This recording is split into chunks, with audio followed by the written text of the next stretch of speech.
Grape Nuts Flakes program, coming to you from New York City and starring Jack Benny, with Mary Livingston, Dennis Day, Rochester, yours truly, Don Wilson, and our guest conductor, Abe Lyman.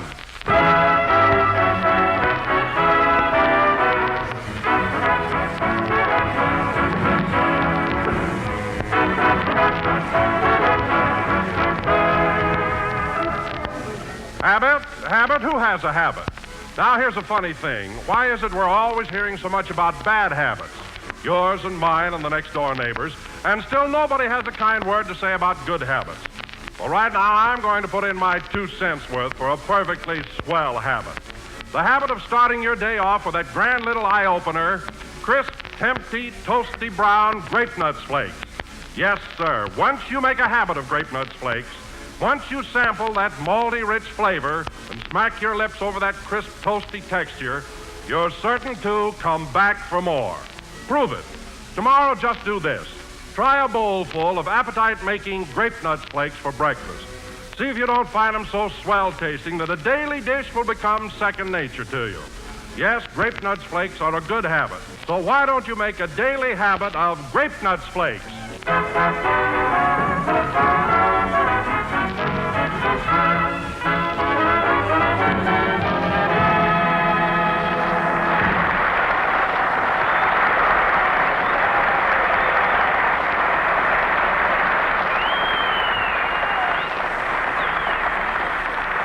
And now, ladies and gentlemen, we have a little surprise for you. Jack wired us that owing to a slight delay coming up on the train from Norfolk, Virginia, he will be just a few minutes late.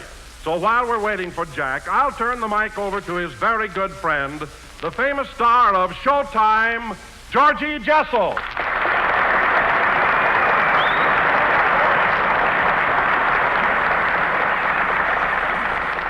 Thank you, fellas. Hello again. This is Georgie Jessel, pinch hitting for Benny. And I want to tell you folks that I'm very happy to be here tonight for 2 reasons. First, it's an honor and a pleasure to help Jack out. And second, I must get something for this. And of course, Don, it's nice working with you, too. Well, thank you, Georgie. I think we'll get along fine. By the way, Don, Jack does expect to pay me for this. I mean, he won't take advantage of our friendship, will he?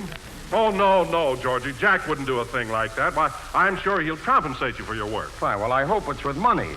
You see, Don, I've already got a hand-painted necktie.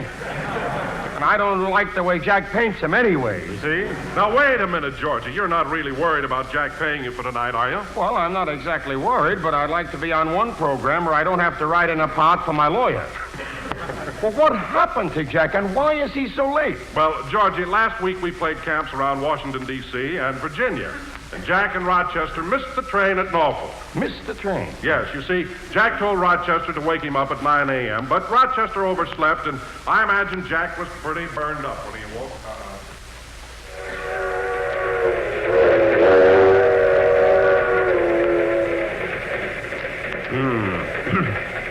Imagine missing my own program. Listen, Rochester, there's no excuse for your oversleeping this morning, especially after I gave you that alarm clock. Well, I was dreaming I was in the ring with Joe Louis, and when the bell rang, I came out fighting. And what happened? You know, Mr. Lewis, he smacked me right back to sleep again.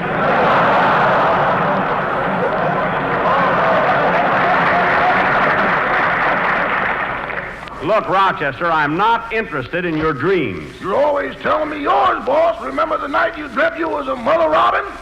Never mind. And you woke up sitting in your toupee?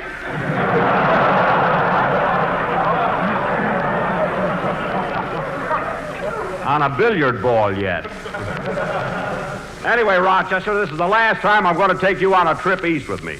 The only time I see you is when you need money. We've been away from home 2 months. You've spent more dough than I have. That ain't no record.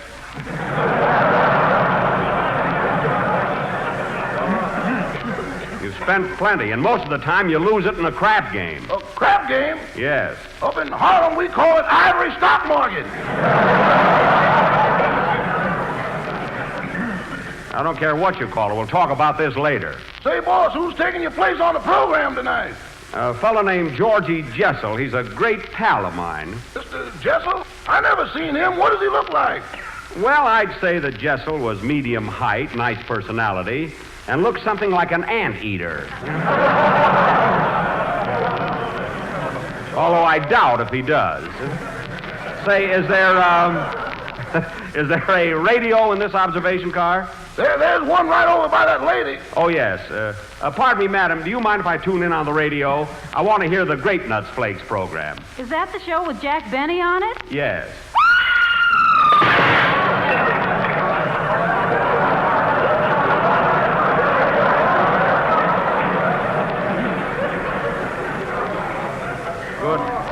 Good heavens, she jumped out the window. Oh, well, everybody can't like me. Now, Rochester, tune in NBC. It's around 65 on the dial. Yes, sir.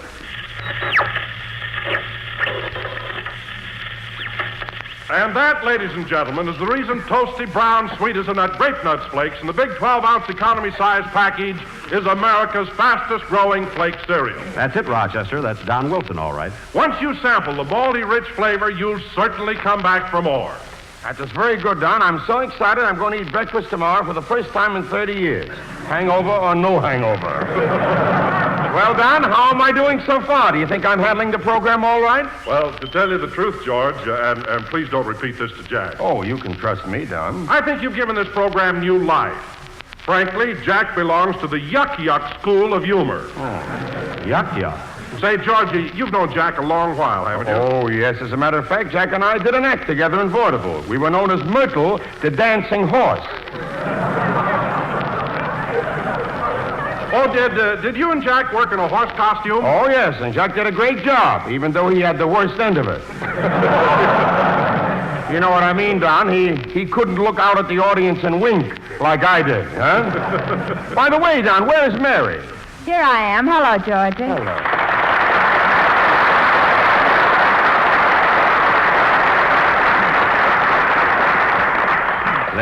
There's Miss Livingston. Doesn't she sound natural? Yeah. Brace yourself, boys. Here it comes. She better be careful what she says. Well, Mary, I guess you're anxious for Jack to get back. It'll seem rather strange working with me, won't it? No, I like to work with you, Georgie. You want to know something? Now, don't repeat this to Jack, will Oh, you can trust me. Well, believe me, it gets pretty tiresome week after week looking at that blank face of his. Looks like a pot of library paste. Whoever saw a library paste with big blue eyes? Well, Mary, after all, I'm not so much to look at myself. But at least you're different. You smile and laugh once in a while. Jack never laughs. Well, my teeth don't slip out.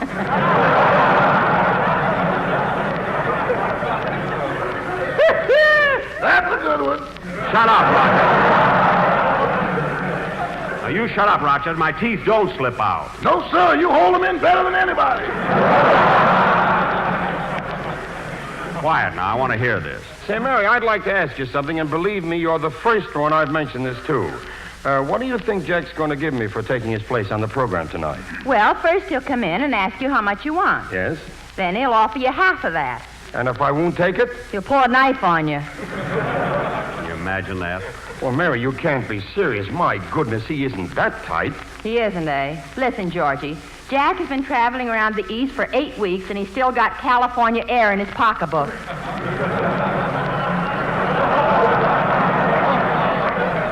Oh, he must have opened it up to let the moth see Radio City.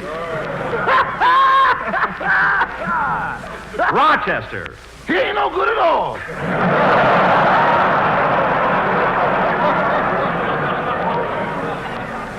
Gee, I wish this train would get in. And, George, do you want me to tell you something else? What is it?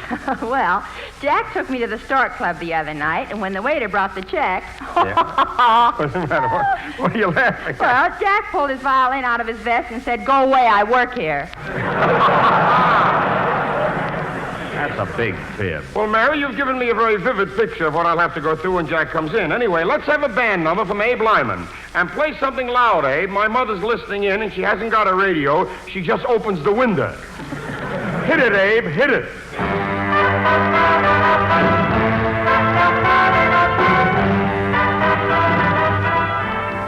Look, Rochester, we're getting into the Penn Station. That's right. New York, all out. Last one off the train is a pot of library paste. Catch on? Grab those bags, Rochester. I want to rush over to the studio. Okay. I'll go right to my hotel and pack the trunk. Remember, we're leaving town tomorrow. Oh, Porter! Porter!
That was Brazil, played by Abe Lyman and his band. And I must say, Abe, after hearing the boys, that I'm surprised the way Jack ran down your orchestra a couple of weeks ago. He shouldn't do that. Of course he shouldn't. My music is all right. Well, that I wouldn't say, but Jack should never mention it.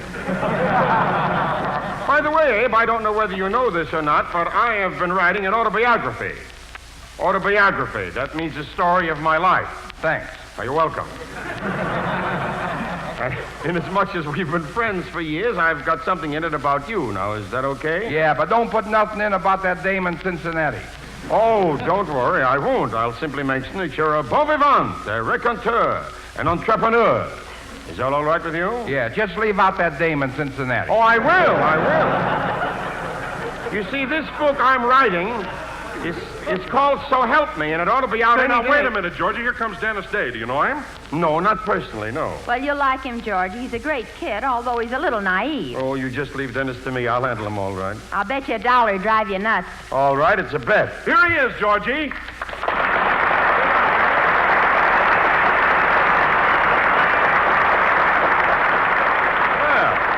Well, hello. Hello, Dennis. Hello, Mr. Benny. Did you have a nice trip? Nice trip, Benny. What is this? Hey, Don, did Mr. Benny miss the train in Norfolk, Virginia? Wait a minute, Dennis. It's Jessel. Jessel. Where's that? Well, I've lost 35 cents already. Now, listen, Dennis. I'm just taking Jack's place until he gets here. Jack who? Here's your $1, Mary. Thanks. Hey, what's going on? Why, nothing, Dennis. I just bet Mary $1 that you couldn't drive me nuts. She wins more money that way. Well, all I can say is this entire event looks good for a total loss to me, I'll tell you. Hello, fellas. Hello, here I am.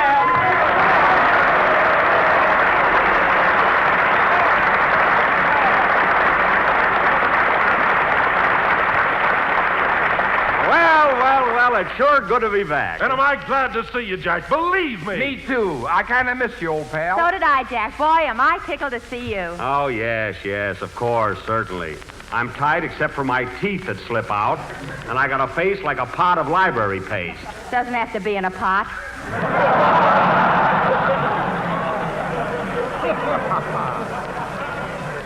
Well, there was a radio on the train. I heard every word you fellas said. That was fine loyalty talking behind my back. I didn't say anything about you, Mr. Benny. I know you didn't, Dennis. I just got here. I know that, too. Well, hello, Georgie. How did you like taking my place tonight? I will know in a little while.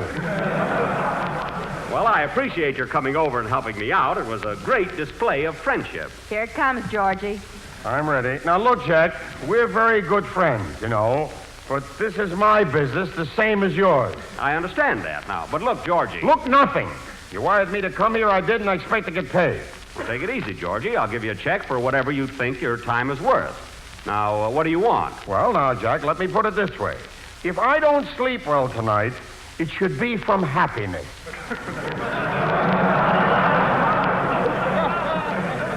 Now, don't beat around the bush, Georgie. How much do you want? I'll take $500. But if you put down that knife, we'll start at 1,000. I'll give you 500. Let's not argue about it. Now, let's see. Where's my checkbook? Gosh, I don't think I've... Here's a blank check, Mr. Benny. Thanks. Now, let's see. If I'd only brought my fountain... Here's a fountain pen, Mr. Benny. Go away! Well, I got the check and fountain pen. Might as well start writing. I may be wrong, but I think your hair just went a shade grayer. Quiet. February 17th, 1900, and now the amount. Wait a minute. This is 1943, Jack, not 45. Oh, pardon me. Just a second. Pay to the order of... Say, how do you want this made out? George Jessel or Georgie Jessel? Just put down man, $500. All right, here's your check. Well, now, thank you very much. Well, I guess I'll be running along now, and I'll see you tomorrow night at the banquet, Jack. Yeah. What banquet is that, Mr. Benny? Well, next Sunday is my birthday, and since we'll be in Toronto, some of my friends here in New York are throwing a little party for me tomorrow night. Who's going to be there, Georgie? All your pals on Broadway, everybody, from Benny Rubin to Fred Allen. Fred Allen? Now, wait a minute. This is my birthday party, and I don't want Allen there. But, Jack, we need a crowd. We need everybody we can get to blow out the candles.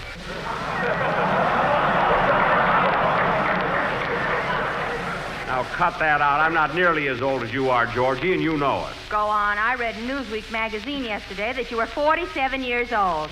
47, that's a misprint. You mean it should be 74? No. I mean, it should be 33, like I feel.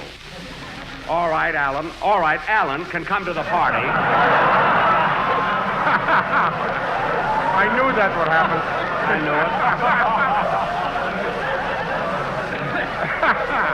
Why don't I put commas there? All right, comma, Alan can come to the party. Well, look but I don't want him to make any speeches about me. Well, don't you worry, Jack, because I'm the only speaker at the table, comma, and I got my speech. I have my speech all prepared. You have? What are you going to say? Well, something like this. Gentlemen, we are gathered here tonight to pay tribute to a man who, some odd years ago, was born in a log cabin near what is now the town of Waukegan, Illinois. Log cabin? There was great rejoicing in this frontier settlement. Frontier? And friendly Indians came from far and wide to bring gifts of beads and moccasins to the first white child born in this wilderness.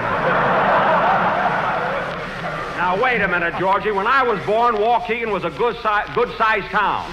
I'm only 33. All right, I'll say you're 33. Good. And to make that believable, I'll wear diapers. I don't care what you wear. All right, thank you very much, Jack, and I'll see you tomorrow. So long, Georgie. So long. So long.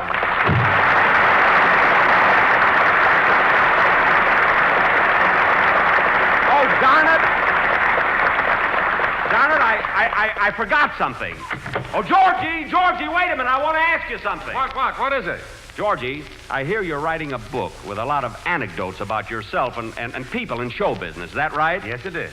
Well, does my name come up in it? Oh, sure, Jack. Several times. Well, look, Georgie. Yeah? Do me a favor, will you? Yeah? Don't mention that dame in Cincinnati. I mean, you know. Well, so long, Georgie. So long, comma.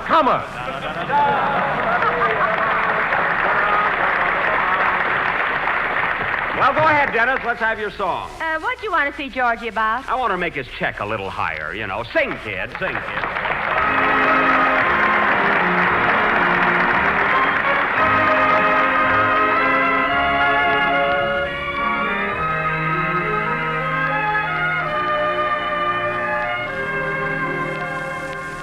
Moonlight mood when twilight is ending,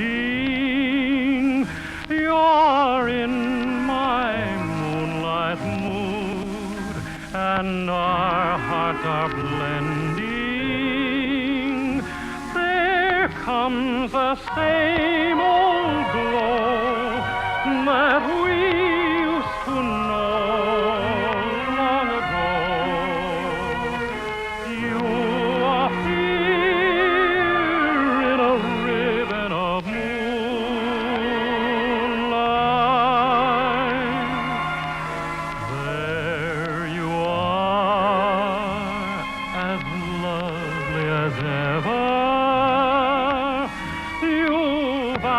swore by every star to love me forever.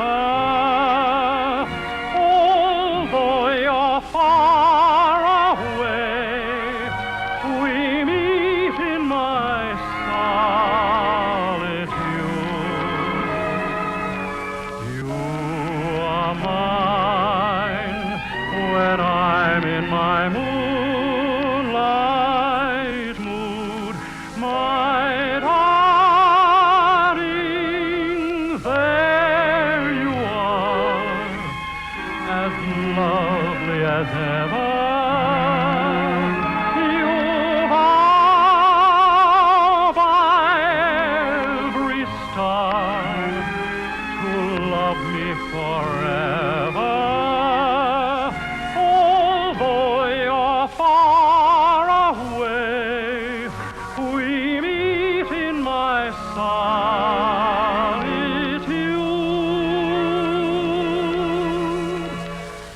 You are mine when I'm in my moonlight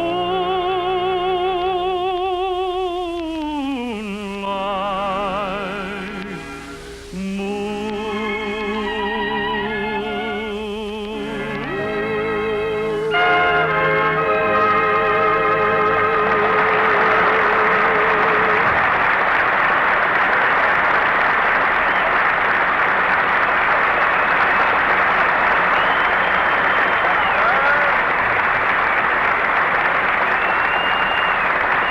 Well, my goodness.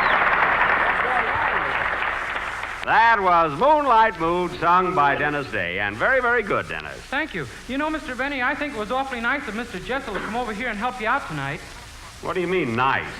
You got $500 for it. Well, for heaven's sake, you don't expect Georgie to come over here and work for nothing, do you?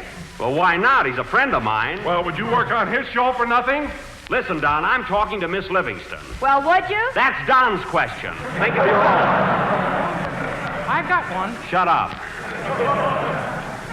Now, look, fella, Georgie was here. He did a good job. He got paid, so let's forget about it. And now I have an announcement to make. Ladies and gentlemen, here is important information for all of you who have friends, relatives, or sweethearts in our armed forces abroad. If you want your letters to get overseas quickly and safely, use V-mail, which is dispatched by the most expeditious means. Expeditious? What's the idea of pulling those big words? Listen, Abe, expeditious isn't a big word. Anything over 3 letters is showing off. Abe, I know you have a set of blocks, but some of them must be missing there.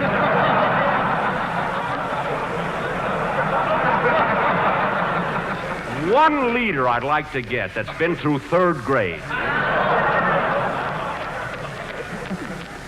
Let me finish this, will you, Abe? Huh? Will you go over and lay down someplace, or lie down, excuse me.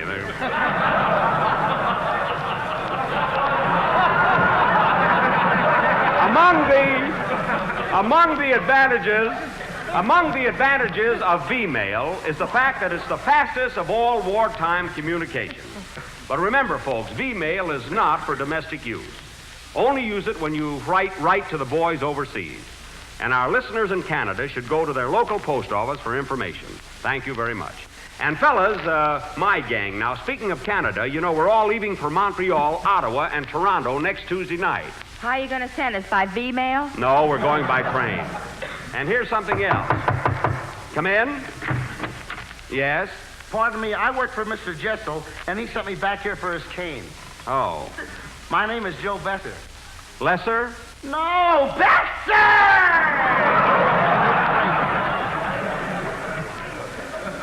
Oh, yes.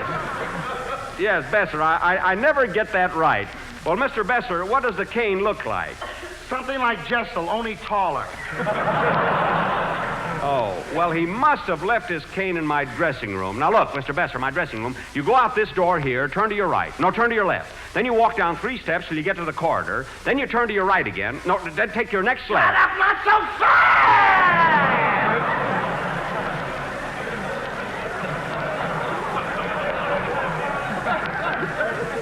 Oh, pardon me. Well, just ask an usher, and he'll tell you where it is. Goodbye. Goodbye. Oh, say, Mr. Benny, I'm going to be at your banquet tomorrow night. Oh, my birthday party? Swell. You know, Mr. Besser, next Sunday, I'll be 33 years old. You old crazy you.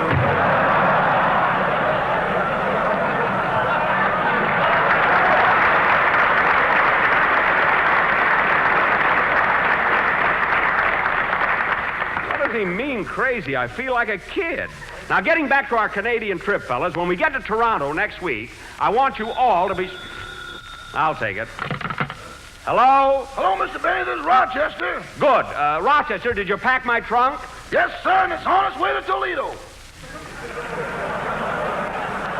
Toledo? We're going to Toronto. Toronto's in Ohio. Toledo's in Ohio. We're going to Ontario. I thought you said we were going to Canada.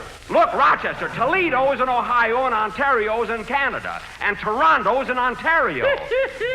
What are you laughing at? Boss, we sound like Abbott and Costello.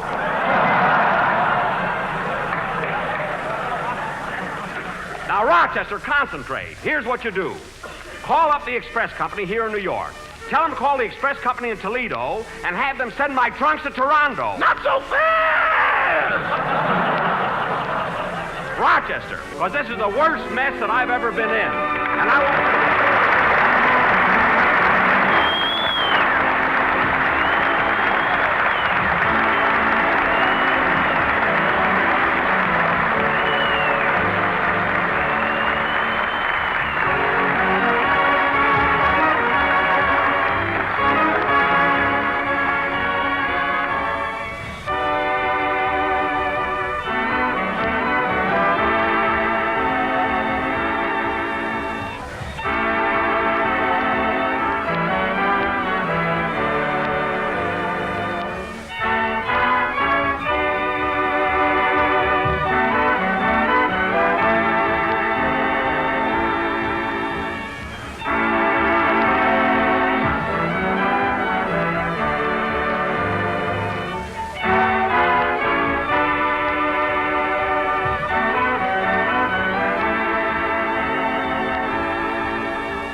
You know, nowadays, everyone relies on breakfast for a flying start on the day. The man on the swing shift, the lad on the farm, the housewife, the youngster in school. But we're all taking on extra duties, and we're all using up extra energy. So we all need a full share of nourishment, the kind you get in tempting Grape Nuts Flakes. Because Grape Nuts Flakes are a whole grain cereal. And thrifty, plentiful whole grain cereals provide the nutritional elements we all need, including protective minerals and vitamins. Yes, sir, in every delicious, malty-rich bowlful of toasty brown Grape Nuts Flakes with milk, you get proteins, iron, calcium, phosphorus, and 2 of the health-building B vitamins, niacin and vitamin B1. You can very readily see why a daily breakfast with Grape Nuts Flakes helps you to make up for other food shortages. So for a swell start on your working day, start your day with a big, luscious bowl full of delicious, nutritious Grape Nuts Flakes.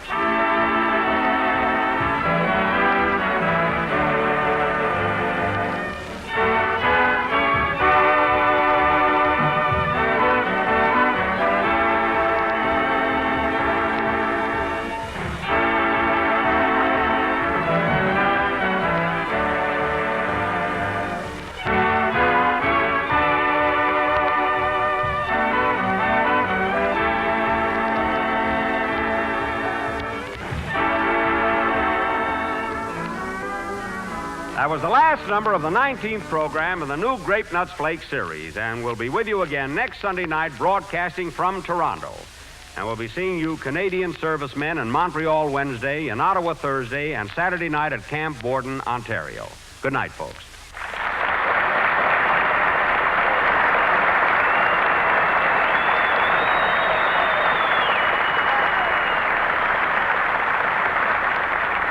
The Jack Benny program is written by Bill Morrow and Ed Beloy.